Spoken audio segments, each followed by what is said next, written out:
What does US imperialism look like in the Philippines? Part 1, because this question has way too many answers for a 3-minute video. One short answer is that the US arms the Philippine military to bomb its own people, such as the case of the bombing of an indigenous community in Occidental Mindoro on January 1st, 2026. In April 2025, the US approved a $5.5 billion weapon sale to the Philippines, and this was done under the EDCA, or the Enhanced Defense Cooperation Agreement. The EDCA was an agreement signed between the Obama and Aquino administrations in 2014. It allows the US to build military bases across the country and pre-position weapons and armament. Currently, we have a total of 9 military bases. An additional 4 was added to the existing 5 in 2023 under the US Marcos regime. Both the US and Philippine governments claim that these are not actually bases because the US military has a rotational presence and the Philippines has full ownership and control. However, in practice, this is simply not true. For one, the agreement states that it is upon the prerogative of the US military whether Philippine officials will have access to these areas. Additionally, any equipment brought into these sites will be for the exclusive use of the US military. And despite that the agreement states that nuclear weapons shall not be brought into these sites,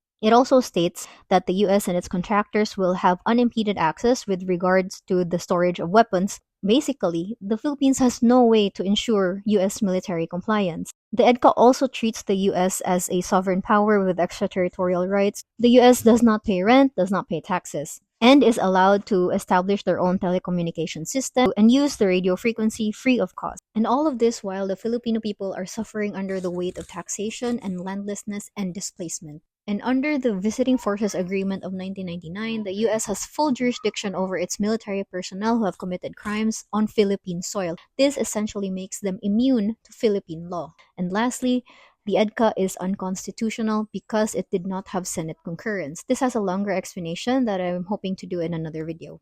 But basically, the EDCA is a threat to national sovereignty. And not only that, it makes the Philippines a battleground for the inter-imperialist war between China and the US. And this is definitely not a war that the Filipino people will benefit from in any way, shape, or form. So I'm blind and I use a screen reader and I have a hard time editing the captions in the video, but I would recommend reading up on this, but just be wary of where you get your sources. The imperialists have control over the information that we access, so we have to be vigilant about finding which ones we need.